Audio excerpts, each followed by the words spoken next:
You know, Scott, rip currents are something we talk about here all the time. Over in Orange Beach, you can see the storms really pushed a lot of that water out there, and everybody was kept.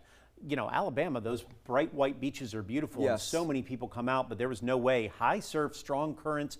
You know, we talk about it. Those red flags are up for a reason when they're there. Please be careful. Don't go in the water. Yeah, we're going to be dealing with some of those rough issues, rough conditions along our waterways for several more days. It's more common for us to deal with these issues compared to places like Orange Beach, Alabama, but they did have an area of low pressure in the northern Gulf that helped to bring those rough conditions to that part of the world. But as far as our view right now, overlooking downtown Savannah, mix of clouds and sunshine, we've had a few showers throughout the day moving through the area. Most of that has pushed further inland, and over the weekend we had pockets of some very heavy rain leading to some flash flooding issues for Chatham County. Viper radar estimating that nearly 5 inches of rain fell over the course of the past 2 days, over 3 inches down into Liberty County.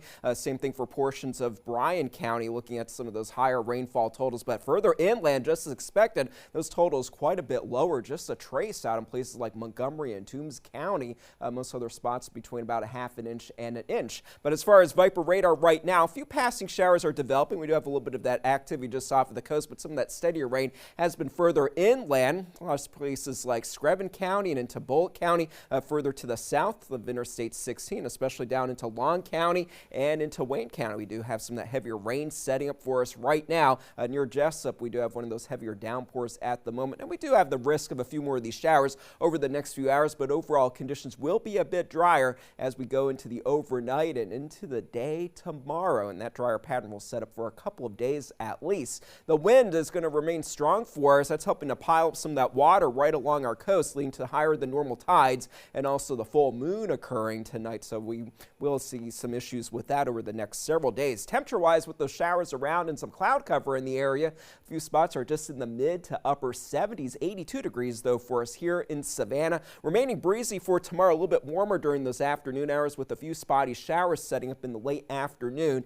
and into the evening hours with those temperatures into the lower middle 80s. There's a chance that we could have a couple of isolated thunderstorms developing, but overall a quieter pattern will be setting up as far as those rain chances. Now, as far as those tides, they are going to be running above normal for the next several high tide cycles, so we may have some issues with some minor saltwater inundation over the next several days. That continues into Thursday as well. Hannah Evans will have more on that in just a little bit. High pressure off to the north, that's helping to drive in that stronger breeze pretty much right off the Atlantic. We are watching an area of low pressure over the northern Gulf.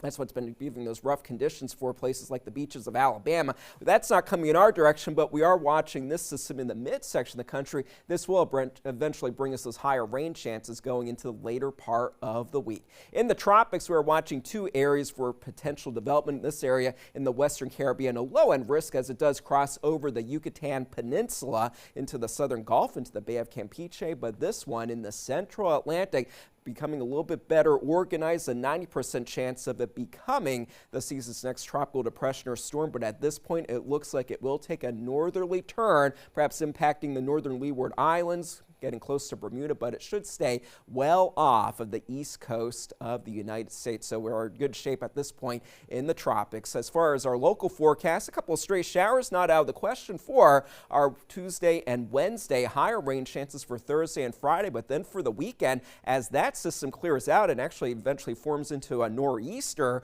along the eastern U.S. coast, we are going to be looking at drier and cooler conditions with a strong breeze for us. At times, temperatures just in the mid to upper 70s for Saturday and Sunday. So a fantastic fall weekend is on the way. That's a check of your forecast for now. We'll have more coming up in just a bit.